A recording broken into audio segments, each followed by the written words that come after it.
뭐 이렇게 지금 매도 물량이 치솟고 주인들이 팔려고 하는 상황인 건가요? 최근에 지금 매물이 늘어나고 있다라는 얘기는 사실 그동안 정말 많은 사람들이 집을 샀다는 얘기가 되는 거고요. 네. 두 번째로는 항상 지금 나타나는 현상은 직전 상황을 봐야 되는데 직전에 무엇을 경험했냐면 계속 오를 거라고 생각했던 사람들에게 안 그럴 수도 있겠구나 라고 하는 금리의 급등, 금리의 인상과 같은 그러니까 뒤통수를 땅 하고 때려주고 생각을 바꾸게 했던 그런 현상들이 바로 작년, 재작년에 있었다는 거예요. 직전에 있었죠. 그렇기 때문에 네. 사람들은 이제부터는 고민하기 시작하는 거예요. 이거를 지금 내가 샀던 금액이 예를 들어서 한 8억이었는데 네. 지금 12억이다. 그럼 이거 팔면 뭐 세금 내더라도 이거 내 통장에 있는 게 훨씬 더 안전하지 않을까? 이런 생각을 하게 되는 거고요. 그러니까 사람들이 당연하게 그러면 수익을 실현시키자라고 하는 즉 실수요자와 투자자들 사이에서 실수요자들보다는 네. 투자자들이 수익을 실현하려고 하는 목적이 되게 강해진 시기다 보니까 매물이 증가되는 시기가 같이 만들어질 수밖에 없는 거라고 보시면 될 것 같아요. 10년 동안 많이 샀다가 놀래서 이제는 이 수익을 내 통장으로 확실하게 확정시키고 싶다라고 하는 사람들이 물건들을 내놓기 시작하는 시점이라고 보는 게 조금 더 정확할 것 같아요. 그렇군요. 그러면 어떻게 보면 투자자들이 이제 수익을 실현하기 위한 움직임이 크다고 볼 수 있다라고 하셨는데 그렇다면 지금 나와 있는 많은 그 매도 물량 중에 대부분은 투자자라고 좀 보시는 걸까요? 아무래도 투자자가 더 많고요. 실수요자들 중에서 저도 약간 그렇게 표현을 하는데 새가슴, 보통 새가슴이라고 표현할 수 있죠. 네. 그리고 이제 부동산을 사서 돈을 벌었던 사람이라도, 그러니까 실수요자라도 이 정도 됐으니까 난 전세 들어갈 거야 라고 하는 그 약간 좀 나름대로 머리는 굴리는데 그 전반적으로 시장 상황의 과거 한 뭐 수십 년간의 흐름을 보지 못했던 분들 같은 경우는 조금 팔려고 하는 사람들이 있어요. 그렇기 때문에 모두 다 투자자라고 말하기는 좀 그렇지만 실수요자들도 일부는 있을 거다. 제 주변에도 얼마 전에 그랬거든요. 이제 팔고 전세 들어가려고 한다. 그래서 제가 전세 가격이 올라가니까 그건 아닌데 라고 했지만 그런 식으로 파는 사람들이 있어서 지금 그냥 간단하게는 투자자가 제일 많을 것이고 그리고 난 다음에 일반인들 실수요가 좀 많을 것이다. 그 다음에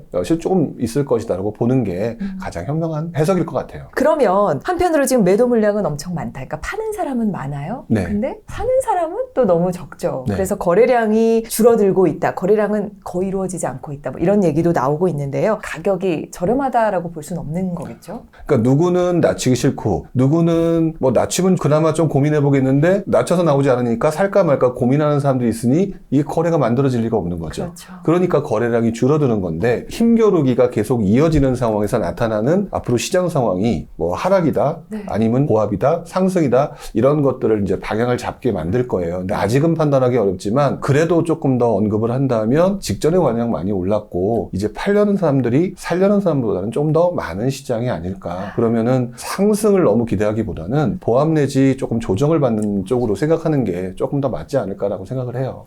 그렇군요.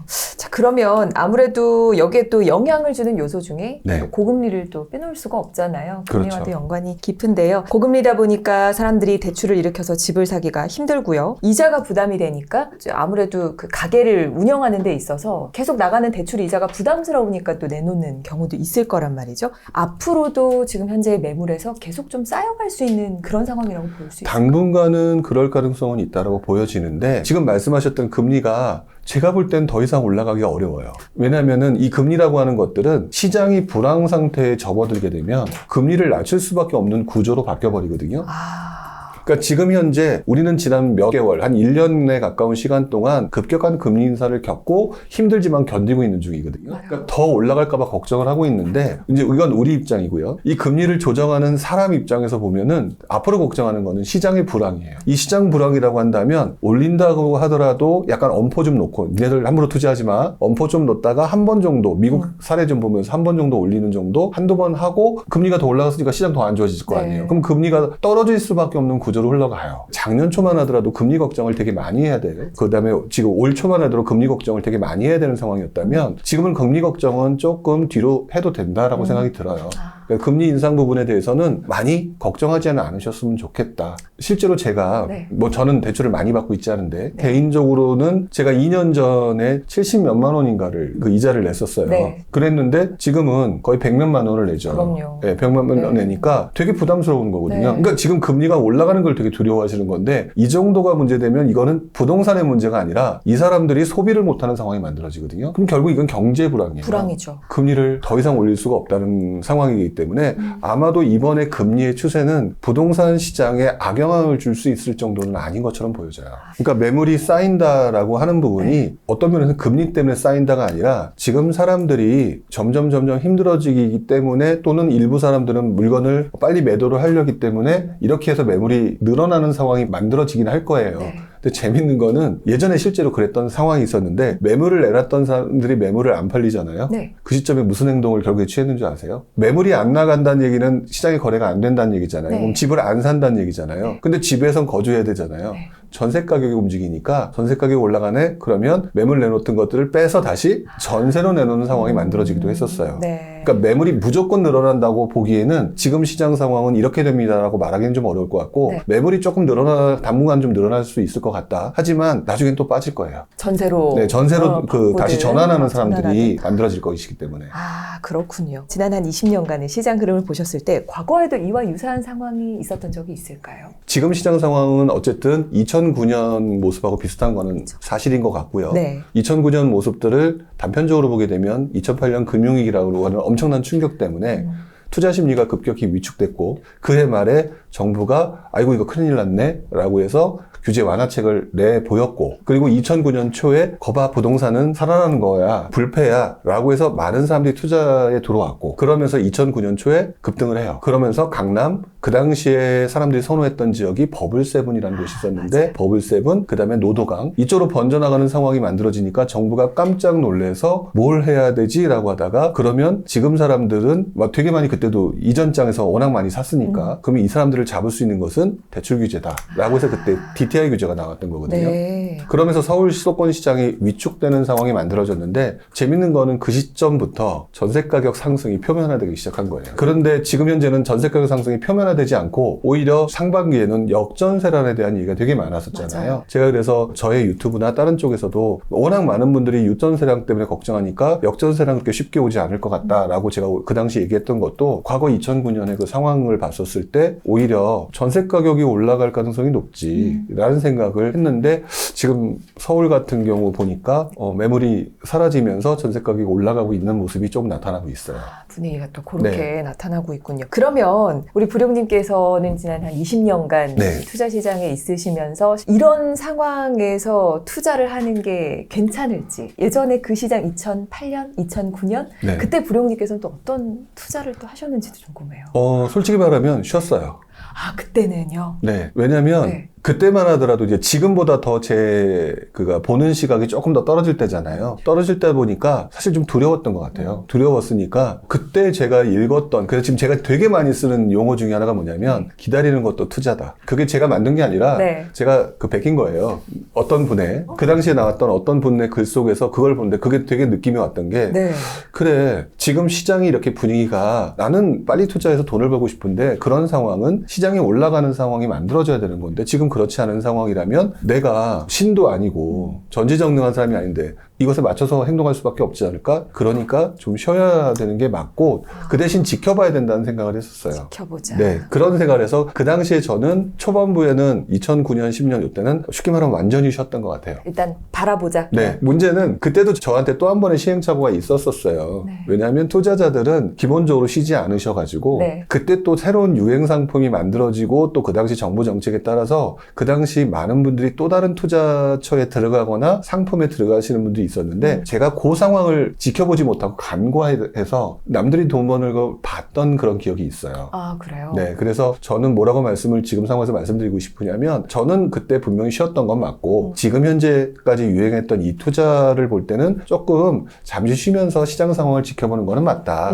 그런데 항상 풍선 효과처럼 다른 것에 튀는 상품이 있을 수도 있다. 네. 그러니까 부동산 시장에서 떠나서는 절대 안 된다. 그렇게 말씀을 드리고 싶어요. 당시에는 오피스텔이 엄청 올랐어요. 네, 왜 그러냐면은 네. 그냥 간단하게 설명을 드리면 네. 전세 가격이 올랐잖아요. 그렇죠. 근데 그때도 바로 직전에 상승장이 꺾일 때 무렵에 마지막에는 아파텔이나 이런 것들 대체 상품이 유행했거든요. 대체 상품들. 얼마 전처럼 똑같이 유행하다 보니까 오피는 쳐다보지도 않았어요. 그러다 보니까 가격은 떨어지고요. 전세 가격은 올라가니까 그때 갭이 붙어 있는 게 너무 많은 거예요. 당시에. 그러니까 또 누군가는 그거를 기회라고 여기고 투자를 해서 상승장에서 엄청나게 큰 돈을 벌었던 몇 억 벌었던 이런 거랑은 좀 차원이 틀리지만 그렇죠. 얼마 정도라도 돈을 버는 걸 보면서 그걸 보면서 제가 그때 되게 많이 느꼈어요. 이게 쉬는 것도 투자다라는 표현을 제가 쓰기는 했지만 쉬어도 쉬는 게 아니구나.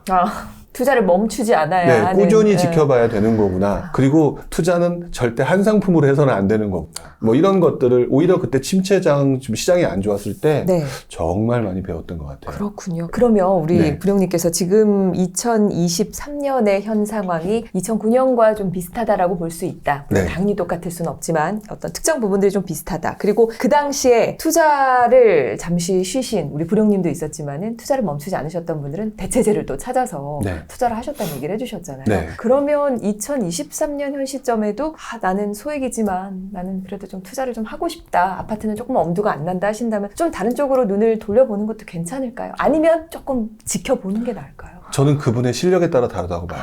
지금 제가 얘기했던 거는 저는 예전에 이러이러한 경험이 있다. 그것을 근간에 깔고 설명을 하고 있잖아요. 네. 근데 지금 하려고 하시는 분들은 무슨 생각을 하고 있냐면 가진 거는 지식은 별로 없는데 네. 마음은 조급하니까 일단은 빨리 무언가를 하려고 하는 생각들을 가지고 계시거든요. 요즘 같은 시기에는 저희들을 꼬드기는 수많은 현인들이 나타나요. 네. 네, 제가 현인이라고 했지만 현인은 아니죠. 그렇죠. 그런 분들이 나타나면서 거기에 휙 하고 넘어가는 경우가 많이 발생할 수가 있을 것 네. 같아서 저는 투자를 쉬지 말라고 했다고 해서 딱 그 말씀만 기억하실 게 아니라 결국에는 그거에 맞는 실력 또는 공부, 그 다음에 시장 상황 이런 것들을 볼 수 있는 것들을 좀 계속해서 공부하는 게 좀 더 먼저지 않을까라는 생각을 계속 많이 해요. 제가 그렇게 했기 때문에 제가 지금 와서 그때 뭐 오피스텔 투자고 어떤 거 투자를 못했다고 속상했던 기억은 나는데 네. 지금 와서는 하나도 후회를 하지 않아요. 지금 판단하는 데 있어서 오히려 여러분들한테 이렇게 출연해서 얘기를 하고 설명시킬 수 있는 상황까지 이어졌잖아요. 네. 투자도 잘할 수 있겠죠? 실력을 쌓을 수 있는 기회로 삼으셨던 거니까 그렇죠. 저는 침체장이거나 혼동기거나 이때가 평상시에 안 나타나는 현상들이 나타나기 때문에 이거 진짜 공부하기 좋은 시라고 생각하는데 이때 조급하니까 그냥 투자하려고 하시는 것 같아요. 그러면 이런 시장 상황이 좀 지속이 됐을 때 매물이 계속해서 쌓인다면 네. 이것이 장기적으로 부동산 시장에는 어떤 영향을 줄지도 궁금해요.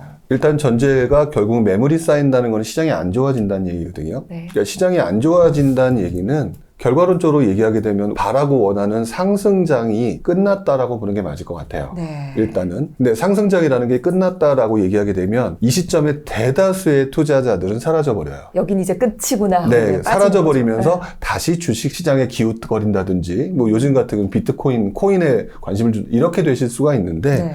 저는 개인적으로 부동산 시장이 재밌다라고 여기셨다면 부동산 시장의 변화를 이제 다시 보셔야 돼요.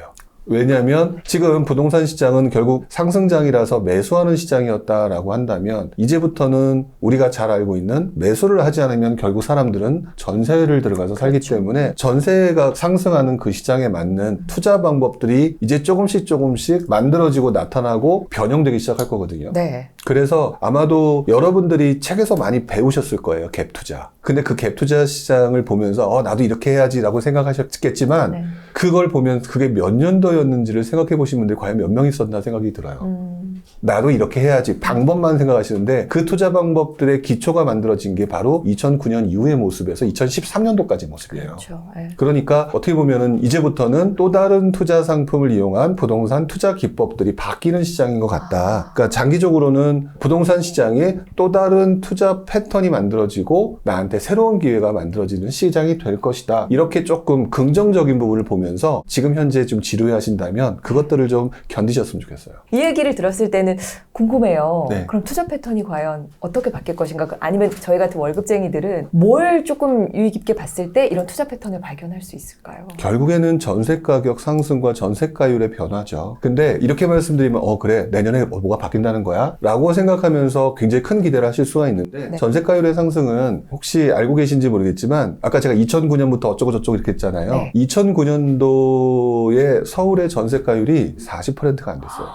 서울 전체로 보면 좀 넘었나 네. 그랬는데 강남 같은 경우는 30몇이가 됐어요. 그러면 40몇이라고 했었으면 네. 일반인들이 생각하는 갭 투자 시장이 맞을까요? 아니요. 어느 누구도 갭 투자를 생각하지 못했었어요. 네. 근데 이게 전세 가격 상승이라고 하고 공급 부족이 점점 심화되는 시장이 만들어지니까 어느 날 갑자기 전세가율이 40%가 넘어가고 50%가 넘어가고 60%가 넘어가는 상황이 만들어지면서 흔히 말하는 나라가 전세가에 모든 생각이 집중되는 그런 상황이 만들어지게 되고 그 상황이 만들어지니까 그때부터는 우리가 지금 잘 알고 있는 갭 투자라는 명칭이 네. 2015년도에 나온 명칭이거든요. 15년. 투자 패턴이 바뀌었거든요. 그러니까 저는 전세 가격의 상승을 보면서 지금 많은 분들, 특히 초보자분들과 젊은 분들은 저한테 100% 이렇게 질문해요. 뭐라고 하냐면 과연 전세 갭 투자의 시장이 만들어질까요? 지금 이거밖에 안 되는데 네. 2009년, 10년이 그랬다니까요. 전세가율 자체가 정말 절대적인 숫자로 보더라도 갭 투자를 상상할 수가 없는 수치였는데도 그렇죠. 몇 년 이후에 그게 상황이 또 바뀌었잖아요. 그리고 여러분들이 알고 있는 갭 투자는요. 네. 뒤늦게 배운 갭 투자예요. 즉 2015년 이후에 갭 투자라는 것들을 많이들 아셨을 거거든요. 네. 그때는 이미 70, 80%가 전세가율이 넘어간 시장이에요.